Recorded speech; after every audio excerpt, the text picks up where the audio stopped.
So we were ultimately impersonated by I think you guys even posted this. It was Mango Freight, and they impersonated us with I think about 12 different drivers.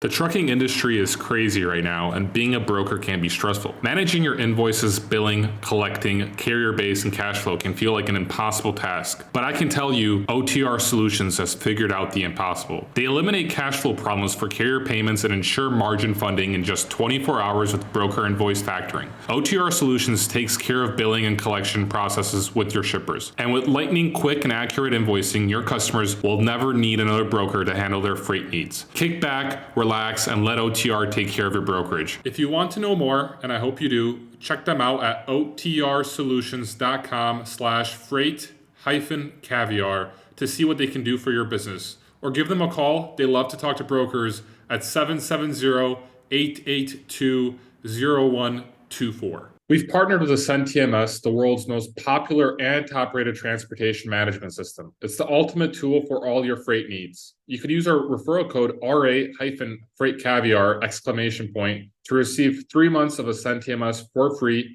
It only takes 20 seconds to sign up, and no credit card is required. You can click the link below to learn more. Can you just kind of introduce yourself to the audience, and Bob, give us a little background of how you got in the freight industry, and now you're the president of MiRUnited. Can you tell us how you got there as well? Yeah, absolutely. And nice to meet you, Bob. Obviously, big fan of your guys' material. Nice to meet you, Mikhail. You as well, man. So my background is fairly direct kind of entry. I used to work for major banks and then financial advisory organizations. So I worked at Northwestern Mutual for a long time. Most of the clients that I had were logistics brokers. And the reason why I got introduced to them initially was I was in Pittsburgh. PLS Logistics out in Pittsburgh is one of the bigger 3PLs in that area. I met with a guy that had worked there at one point, and he referred us over to somebody that's still there to this day. And that person pretty much helped me break in and nest inside of that organization. So I think I spent probably 2 years just solely working within PLS Logistics, and it could be Pittsburgh. They had another office, like satellite office in Cranberry, which is a smaller city in nearby Pittsburgh, and then others as well. Once things kind of started to go awry within the organization, like I was doing a certain type of planning that wasn't really keen to Northwestern Mutual. They didn't love the type of planning I was doing. So we decided to part ways. And after we did, this person that I was mentioning was the first phone call I made. And he was like, yeah, we'd love to get you in. He goes, do you know how much logistics brokers make starting out? And I'm like, I don't care. I think this is the place to be. And I love the industry because I loved everything he was telling me about it. It seemed very similar to what I was doing, but it negated all the CEs that we had to spend, probably 20 hours a year doing just very simple continuing education stuff. It eliminated all the regulatory exams, which, when we speak a little bit further, I actually have some passion around, but at the time I was really happy about. Now I'm like, okay, maybe there's a reason for why these things exist in certain industries. And it gave you kind of that infinite income mindset. So that was really what drove me to the industry itself. And I got started around 2015. I got started in San Antonio. PLS was opening a satellite office down there. One of my best friends from college, Derek, was the GSM there. And so I interviewed through a few different people, not him because of our history. But then I ended up getting a job and starting out. And I spent about 4 years at PLS. Maybe not quite 4. I think it was closer to about three and a half. And I did everything in the organization from, very direct brokerage. I was a logistics coordinator for the first 3 months. They kind of have everybody starting out there. And then I spent a decent amount of time building up my own book. It had some decent numbers, nothing compared to what I'm doing nowadays, but We were doing between 25 and 35,000 a month. And at the time, it was kind of you sort of sit on your own, and you get that 3-month logistics coordinator. That's kind of your support staff, and make of it what you will. So they do a really good job of putting you into a really tough position and then having to work your way through it. But if you can get yourself out of it, then you can pretty much make a living in this industry virtually anywhere. So about 3.5 years in, I got this. Well, actually, about 2 years in, I was pretty rearing to do something on my own. The financial advisory was basically something that I was doing on my own, kind of similar to the way the agency deals have happen now. And I was just ready to kind of go back and work for myself. As I'm sure you guys know, sorry, I'm just frogging my throat. All good, no worries. As I'm sure you guys know, there's those very serious like non-competes, non-solicits that exist in organizations. So naturally, I set out for that full year. Oh wow! Even after that year. Yeah, this is 2019, 2020. Yeah. Okay, yep. So what did you do for that year? I taught tennis. Oh, wow. Yeah, okay. yeah. Does I have that a pay history well? in tennis, and yeah, it does. Yeah. You can. So my best friend is the head racket professional at in St. Louis, where I moved to at the time. Okay. And when I was ready to kind of kick this off on my own, I called him and I was like, "Hey, this is what I'm thinking about doing, but I need a job for a year. Can I work for you?" And he basically said yes, like instantly. We played college tennis together, so we'd known each other for a long time. He knows my skill set. He knows my passion for teaching as a whole. So it was an easy fit. And he actually, if it wasn't for him, I wouldn't be here. He welcomed me into his house. I was not dead broke, but I mean, I had very little money to my name. Even at the very tail end at PLS, I wasn't really making significant money to be able to save a whole bunch and then really get myself through that year. And even at that time, like this was 2018, 2019, rent was skyrocketing in certain Midwest cities. And so this wasn't conducive to me in any way. Yeah. But he basically let me stay in his guest room. I stayed there for probably the better part of 2 years. We had, ourselves another college blast. I got to work for him. I made a decent amount of money. I certainly was able to make ends meet. And then as soon as that 366th day came, I restarted this firm through an agency at Tallgrass Freight. And I was an agent with them. I'm still an agent with them. We put in about $1 million on their books in margin, give or take, per year. I will forever be indebted to those guys as well. They took us on and at a time when, I didn't have a book, and obviously without the solicitation aspect of it, I had zero margin to put up. And they really stayed true with me for quite some time. I had a chargeback from a client for about 30 grand almost right away. It was like the universe was trying to show me in a lot of ways that like, hey, this is not the place you want to be. You may look into other industries, things like that. And on top of that, PLS decided to actually file a lawsuit against us, despite the fact that we were beyond that year-long non-compete. Oh, wow. So I actually talk a lot about this on Reddit. This is a topic I'm fairly, I wouldn't say versed on, but just through experience, versed in that regard. Sure.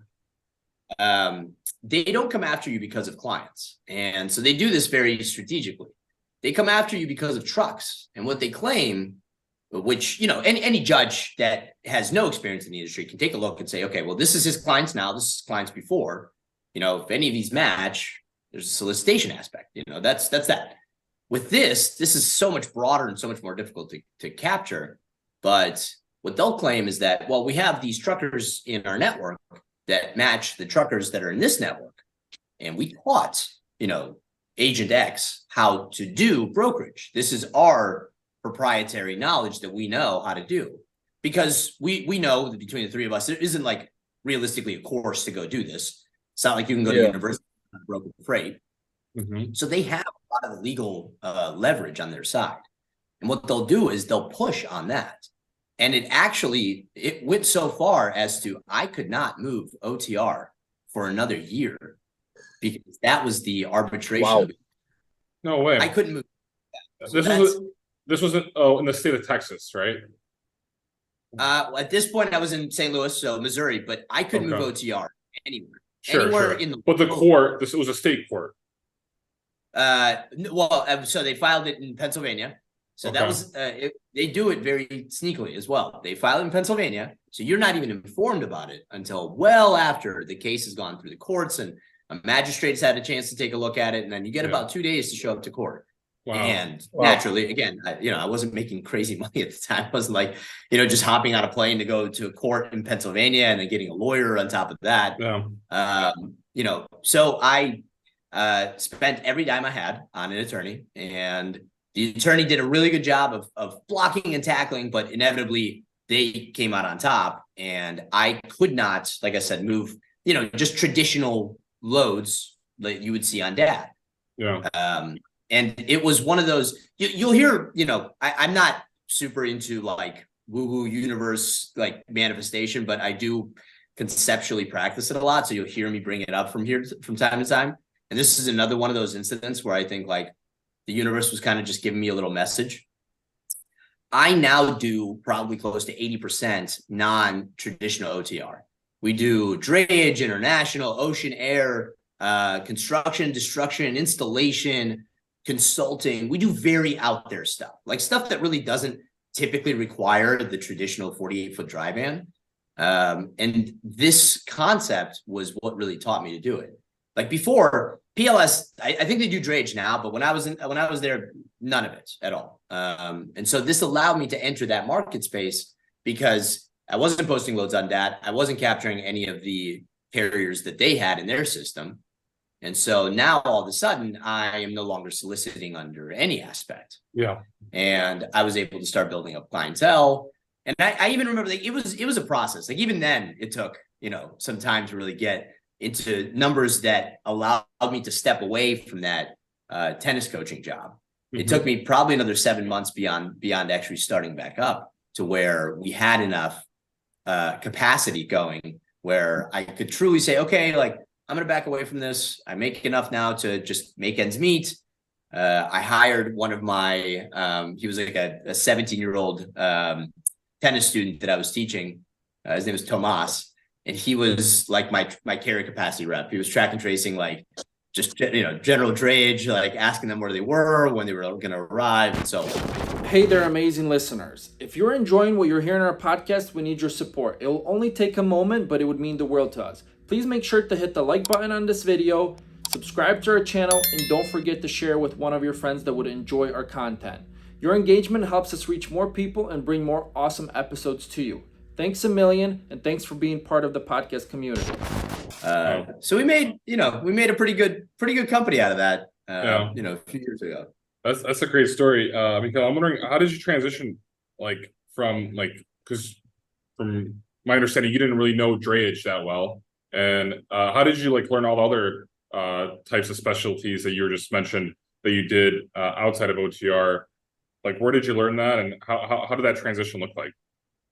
Yeah, so naturally, not a smooth transition. As with anything in logistics, when you move from one concept of mode or whatever it may be to another, there's a pretty large learning curve. And I don't necessarily recommend anybody do it specifically this way, but I just dove head first into every single one of those concepts. Drayage was first. Drayage opened up my world, so to speak, into all the other modes of transportation. But drayage was first. I cut my teeth on my first load when I learned what the chassis split was. Got to understand how pre-pull works and how some carriers charge it based on like the literal version of it, and some carriers just charge it based on an LFD portion of it. So initially, it really required a lot of trial and turmoil. So I would go out to drayage.com. I would call because I didn't have a login at the time, and this was back when the guy's name is Patrick, I believe. He owns the Load Match. Mm-hmm. This was before I believe Patrick was just kind of willing, like letting people have logins for drayage.com unless you were a listed drayage carrier. Mm-hmm. So I would go and just click login, or click rather on one of those pop-up windows, call the carrier and ask them. And so they would list off their rates. And I would just tell them, they would say, hey, can you just email us? And I would be like, well, I'd explain the whole situation. I'm like, I really don't understand this. Can you explain to me what you're looking to charge and how these charges apply? And I would inevitably run into one or two really nice people every single load that were like, well, like this is Kansas. Expect that you're going to have 2 chassis splits because you have to get the chassis from a different place. And then when you return it, you have to return it to a different place. Same thing with Cincinnati. Same thing with Nashville. Oh, by the way, COVID is keeping people from being able to in-gate empty containers. This was a whole concept to me. I was like, what do you mean? Like, what is this? Then I remember like my first per diem bill that we got. And honestly, I thought, because we kind of got sideways with the carrier, they failed us on a couple pickups, and then it ended up going into LFD, which I didn't understand the concept around. So we actually paid for it. We do a lot of that with our clients. We guarantee, like, hey, the service aspect we'll do, just agree to our pricing. And I remember getting my first per diem bill from this carrier and being like, there's no way this is a real thing. Like, you guys are lying to us. You're trying to upcharge us after, messing up and so on and so forth. Lo and behold, obviously those are real. So most of the ways that we got into this was just through Ocean Air, was through clients. They took the time to actually explain to us. Drayage was through carriers, lucky enough to explain to us. Construction and destruction, through a series of very fortunate events where I had a client import all these wine coolers that they needed to dispose of because the cost to send them back with the hazmat aspect of it and blah, blah, blah was too much. So I got to cut my teeth on literally grinding through, making phone calls and working with my team on figuring out what it is, like what aspects of this have to be covered, which parts like have to be, box checked, so to speak, so that when it comes back to it, if there's an audit, we don't put our client in certain dangers, so to speak. You know what I mean? Yeah, definitely. That's actually really interesting. Bob, like I know for you, like you do OTR now. Are you trying to get into any other like specialties? Because I know like, and I also wondering, Mikhail, if like which one's your favorite out of all those? Yeah. No, for us, we're just trying to stick to OTR and just do kind of, I guess, specialize in that and be better at it, find a better lane to run it, but we're not like right now, we're just, I don't know, running kind of stars all over the country at this point. So we'll just drive in. Very cool, man. I think that there's an entire, like what I'm shocked about is that it isn't more prevalent to like having an ETF like base for over the road marketing. I think if there was 2 or 3 really highbrow, conceptually knowledgeable guys that came from Wall Street, they could create a fairly robust lane forecasting market that can really help with pricing out things and understanding why certain lanes they tend to pick up at certain points of the year. Not just, obviously there's more supply, that's obvious, but more to do with not just weather, not just supply, but the way that the trucker movement tends to be. Because a lot of that is obviously it has to do with people moving their physical trucks into certain geographical areas. And that's what really starts to swing the market. I think that gives you a lot of advantage to be able to have those assets in the right places. Yeah. But Mikhail, I'm wondering, out of all the specialties that you're doing right now, you said 80% are non-OTR. Which one would you say is like your favorite, or which one is like the most profitable? Outside of OTR, most profitable was probably Ocean, I would say. Most of that is just because drayage requires a lot of hands-on. So and I guess in some regard, I'm talking net revenue, after the team has their work put into it. Sure. Drayage has a lot of effort. You've got to stay on top of it with your carriers. You have to stay on top of it with your clients. There tends to be in 1 of 5, there's a line hold that you have to kind of overcome and that sort of thing. Mm-hmm. Ocean is pretty straightforward. We look at it from not just hey, what is the market going to look like in about a month from now on the Sonar front, but also presently what the market looks like. And we try and build in a little bit of margin from that regard. Obviously, if it's coming down, we try and get our client to purchase right away. If it's going up, similarly, we try and get our clients to also purchase right away. But we know there's a little bit less time urgency and angst to make that dollar because we know this is going to come up. And most of our clients, once they tell us like, hey, there's certain business to be done, we know that for the most part, we'll be the ones doing that business. So it allows us to act in a certain fashion where we don't have to push the client to buy right this second. We can really consult in that regard. Definitely. But I would say ocean is definitely my favorite, followed closely by air. And air mostly just because I can, it's going to go from somewhere really far away and it's going to be here really soon. Yeah. I think a lot of air carriers tend to, I think they tend to spend a lot of time on the compliance side and not enough time on the customer service side. Because it's amazing how often when we bring in somebody that does air of any form and we provide that service up front, it's amazing how often we get, wow, we've never seen this kind of customer service from another team. And I mean, we'll compete with like the FedExes, the UPSs of the world and so on. Obviously on a volume side, they'll outcompete us, but on the customer service side, to Bob's point, that's where we try and be the better version of it, Definitely. Yeah.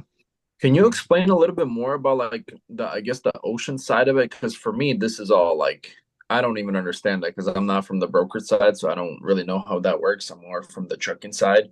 So basically you do what? Containers from a different country and bring it into America, right? So for the most part, yeah, wherever.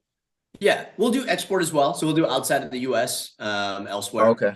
But then what we also will do is we'll work through a forwarder because we can't do international to international within our own license, but we'll work within our forwarder to also do some of those international to international. And there's two reasons I bring that up. One, it allows us to truly have that, hey, we really can move anything anywhere. Those R&L trucks, they have the marketing on the backside, but we truly try and follow that anywhere, anytime. And that's kind of the concept that we go about. But I'll have a clients, oftentimes domestic or international, and that's what really will determine what's called Incoterms. And Incoterms are often two things. They're the direction on how the freight's going to be moved. So meaning that if an Incoterm is FOB, a lot of times what that means is that the manufacturer that's over in China, the one that's going to make everything in the first place, they're also going to ship it over here. They'll take care of the drayage, most likely, or at least they'll definitely get it to the port. On the other hand, there is FOB Shanghai or FOB Guangdong. And that just means that the manufacturer is going to bring it to the port in China, and then we've got to be responsible for getting it out. And so why I love to do that is very similar concept, Bob. You get it. You know the clients that ship like really long distances and what they're like compared to the clients that are local, and that's all that they do. I really enjoy the cadence and the population with clients that ship really long distance supply chain. And it's unfortunate because I truly predict that that's going to come to an end very shortly, or at least the majority of that volume. But I find that they have a lot of forethought up front, and you can truly consult with them in how to provide the best service. With ocean, a lot of times you have multiple ports you can go into. So you can start providing true consulting from that regard alone. So like, for example, if we had a client that did about 31 million, I think, give or take, in top line business with us. And that was really what set us onto the map. Wow. But they had containers, about 650 containers coming into the port of LA in the middle of COVID. And I can't tell you how often we kept trying to push them into Oakland, because even though Oakland's a far smaller port, the end destination was Fresno. So relatively speaking, it's the same mileage. But even if it wasn't, I was just telling them, look how much money you're spending on the per diem front of having to keep these containers at my dock, like just on my carrier's yard, waiting to see if he can ingate the container. If we put this into Oakland, you may have to wait a little bit longer for the ship to arrive. But with the progress that we're making, once this leg kind of starts to move, you're going to see a lot more efficiency out of it. But unfortunately, their forwarder at the time was already kind of set with the containers into LA, so we couldn't convince them to go elsewhere. And then the other side of it, Bob, is everybody ships, and I say that in a couple different ways. Everybody moves ocean freight. Like, there is not a company out there, short of, we only manufacture in the US, that's all we do, there's no other kind of concept. But everybody does it in some way. They either do it because they move parts in they move manufacturing in, or they move it out. Because even the people that are really proud about their American-made goods, they're so proud they want to sell them overseas.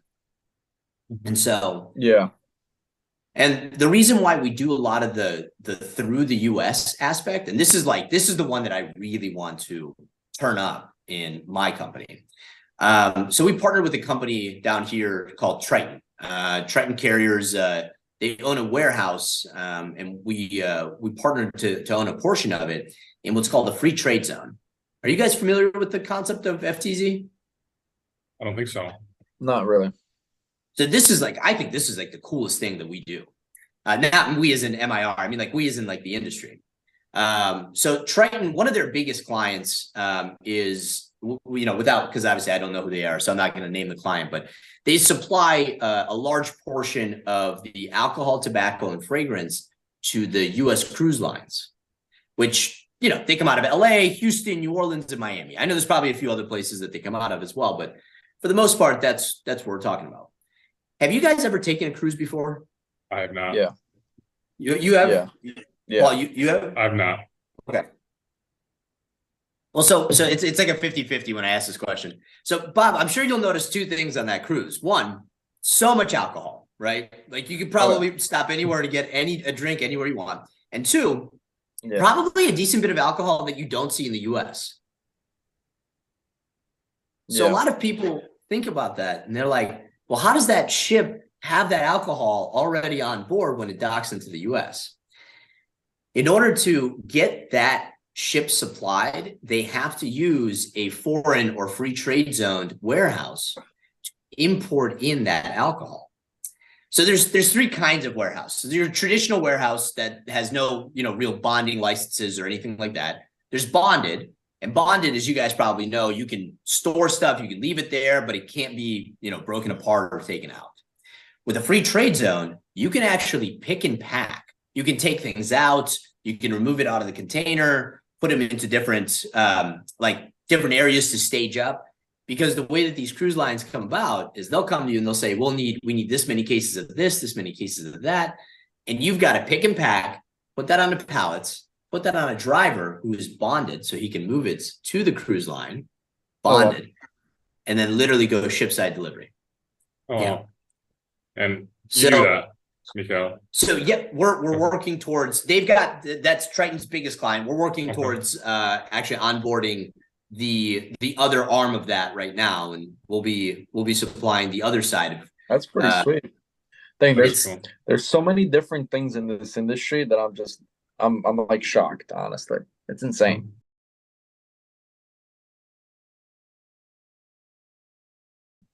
Well, I think it's so, and so one of the things that we're really trying to push here. So I live in an area called Brickell. I don't know if you guys have ever been to Miami before. Yep. Oh, Miami, but so Brickell's it's not quite FiDi Miami, but it's the city. We have maybe 200 little shops around this area. All of them get fulfillment from Cisco, from your major packers. A lot of them are foreign, so a lot of them are from Colombia, Brazil, and they import stuff up from South America.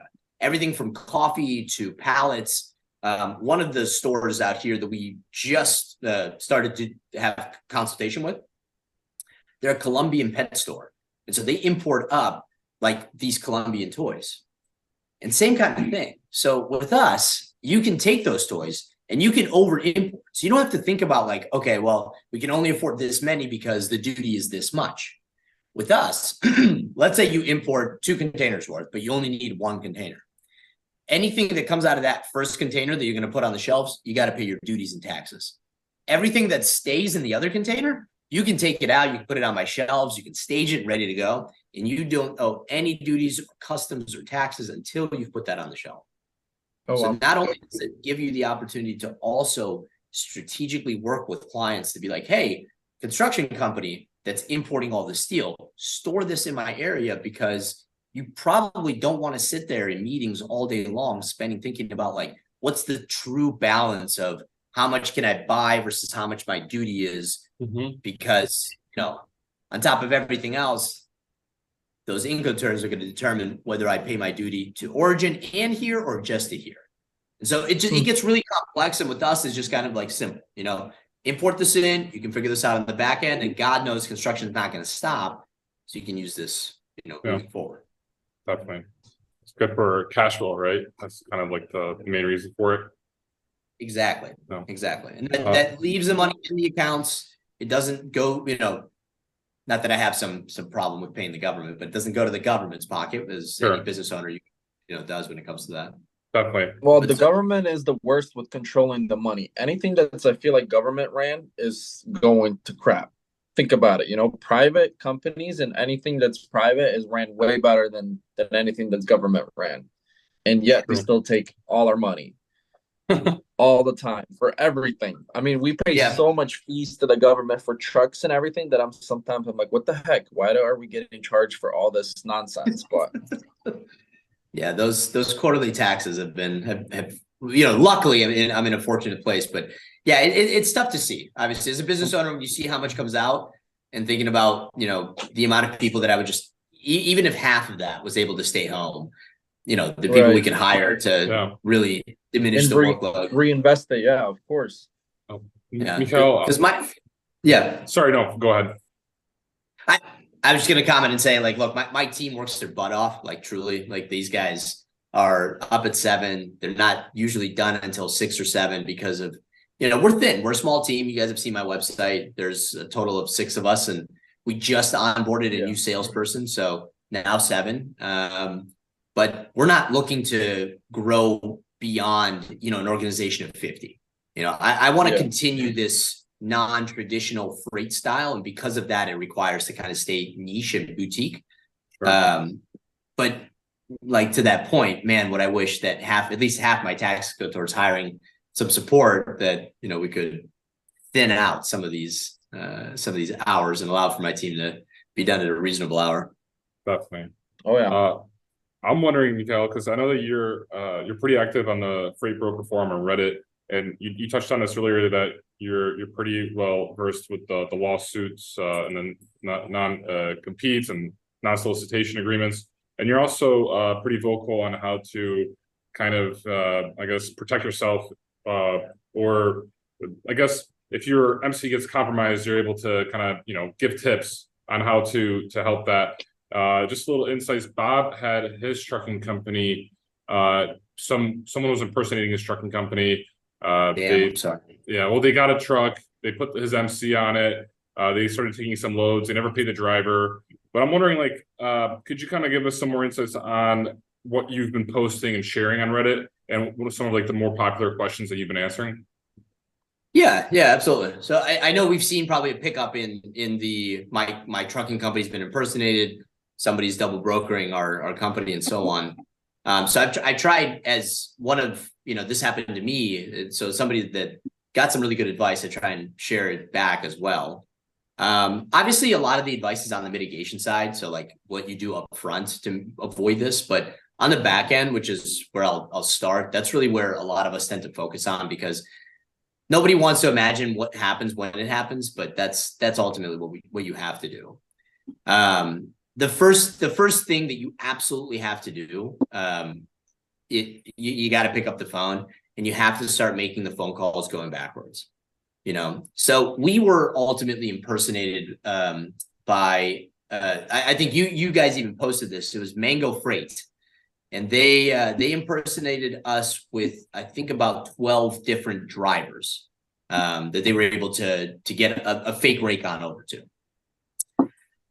We were able to intercept it early because these guys were moving government freights to a government base with non-US citizens. So we got very lucky in that we were able to catch it right away. But if we hadn't, and the drivers came to us with a POD and a rate confirmation, the first thing that needs to happen is you need to start working backwards.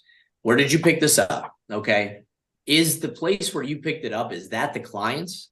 And if that's not the client's, who tendered over the load to the client? And then when you get to that party, so for example, in our case, I won't name names just for anonymity's sake, but we had the clients that tendered the load originally was a freight forwarder down in Mexico. They tendered it over to one of the big brokerages.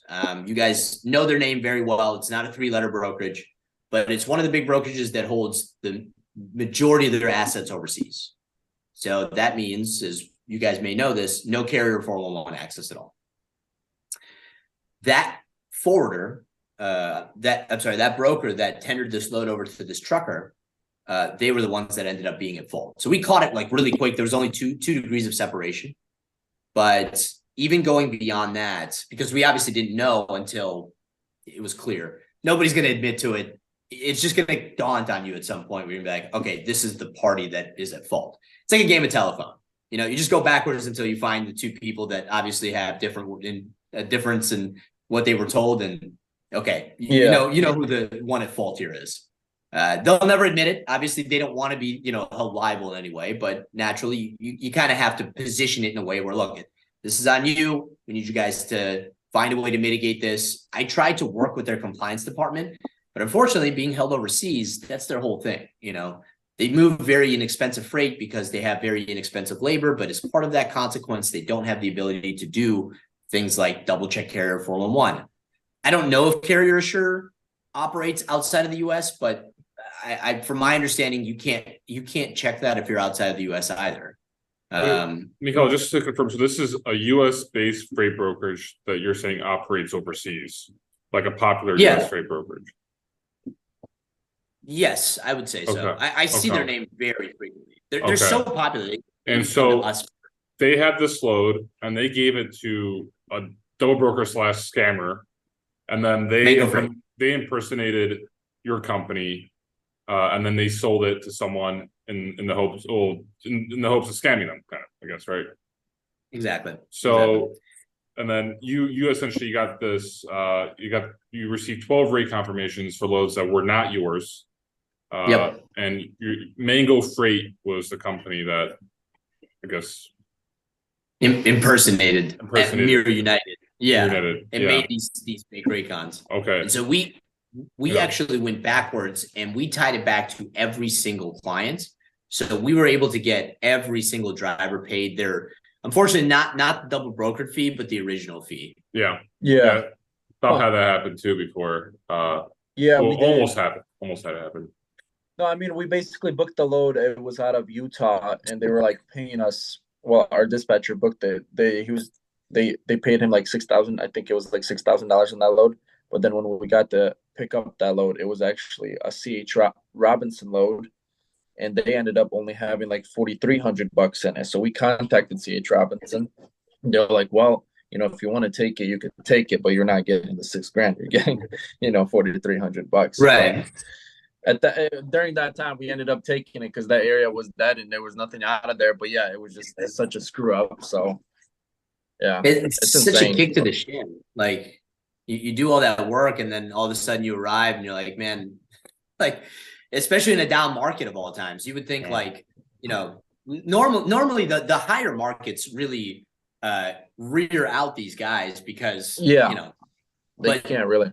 Exactly. Right. I think these markets, they love to work in these kind of markets because everybody's desperate, I feel like, so that's why they have like the upper hand or whatever. But yeah. And we do a lot of the non-traditional ways to beyond just, checking carrier 411. Like, to me, honestly, if you have a freight car report that's within a year and you sound on the phone like you're a reasonable person, I'm just going to ask you about it. And so we'll go about genuinely asking the carrier what happened. Give us the fair, I guess, assessment from your side. Yeah. Now, if I read the story and the guy's like, oh, like one of the truckers came out and was racist towards the shipper or something like that, I'm not even going to take 2 minutes on that one. That's kind of a moving on type of situation. But if the guy, if the guy didn't show up and no called and was just embarrassed about something, or if he broke down, etc., we'll ask certain questions, but then we'll also challenge them to say, look, like, if it was a breakdown, are you guys going to do pre-trip check? Are you guys on DAT often? When was the last time you guys ever faced a double brokering situation? And so we do ask a lot of those supplementary and tertiary questions that allow us to at least if nothing else, like identify very quickly if the person is a legitimate carrier. And Yeah. that's like a lot of people kind of miss that concept. Is we talk a lot about, hey, how do we navigate around double brokers? And so we ask all these really good questions.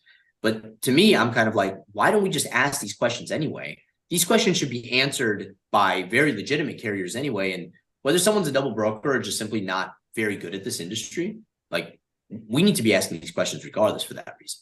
Mhm. And so I think a lot of times people miss out on, Bob, to your point, they get desperate. You know, you got a 5 o'clock or I'm sorry, Yeah. Friday night clock load, and you just need to move it so you can get to your weekend. You know, you kind of tend to loosen up on those questions that you ask, but it's become a part of it. And so we just, you know, we all again, being boutique, being small allows us to do this, but we take like onus on, hey, we own the load. So we need to make sure that these things are being checked off before we let this guy move this truck, especially if it's a load that's being picked up on a Friday or a Saturday or so on. Yeah. Makes sense. Making sure that everyone in your company knows that. And like you said, it's easier when you're small, implementing that, making part of the SOP, very important. Mikhail, I do want to touch on the company Straight Up. It's a sales consulting agency. Company. And I know that you talked about your success in this podcast of kind of doing sales. Just kind of like for our audience, can you kind of provide us like what you go through and what are like, I guess, what are the most important aspects of being a successful salesperson? Like, you know, for someone in the trucking industry or for the freight brokerage industry, when you call a shipper, what do you want to what do you want to communicate to them, and how can you increase your success? Yeah, I love this question. Straight Up has been something I've been working on for, it will forever exist as a consultation aspect to MiRUnited. So there's a lot of different ways to structure your sales style. Mine tends to be activity based, which means that I am the person that's hammering the phones all the time. That does not mean that I'm going to be pesterly to a shipper. That doesn't mean call the person 10 times. That means you have to have enough you have to have a large enough capacity of names to reach out to in order to be successful. So there's 3 things that I really focus on and tell people that are already doing this to try and measure against. And I think these are the 3 things that really help people create success. One is the number of dials that you make and the number of times that you connect with a person, because we could be calling anything from billion-dollar companies, which means you'll connect with a person almost every single time. Either an automated phone system will get you to somebody that is part of the switchboard, or you'll reach the person that you need to reach. We also call companies that are $2 to $3 million in revenue. And a lot of times you'll reach the CEO because you have their cell phone. In either case, very important that you're monitoring the amount of times that you reach a human, because that's really where the sales start to be, is your ability to convince that human to help you direct into the proper departments. Because as we know, the shipper and the person in charge of planning logistics is not always the person that's, you know, head of shipping or head of logistics or something else. A lot of times that could just be the person that's dispatching and monitoring, and they have a person underneath them that's setting up those logistics. So that's the first thing. Number 2, and this is a concept that I think a lot of people tend to miss, but is work local. Like there's days that I just get up out of here, and instead of going to my warehouse, I just walk around Brickell, or I'll walk around Miami. There's areas around here where there's warehouse after warehouse. There's also areas around here where there's like business block after business block. And like I've said before, like everybody ships in some concept. Miami's a little easier for an international market. Like literally everybody ships around here because it's such a port town. But if you live, like when I lived in St. Louis, 50% of our shipping was done through clients that were located in St. Louis. Maybe not their warehouse. Like one of our bigger clients is, they have their warehouse located in New York, like North Chi-Li. So we ship for them, but they're headquartered in just outside of St. Louis. And so I met that person networking in a little bit of a different way, but being kind of a pillar in my community. Paul, like, I know that you guys are Chicago based. Is that right? Well, I'm from Charlotte. Yeah, he's from Charlotte. I'm originally from Chicago. I live in Poland at the moment, but originally from Chicago. Very cool. So, like, for example, I play this sport called platform tennis. Chicago has literally the best platform tennis players in the world.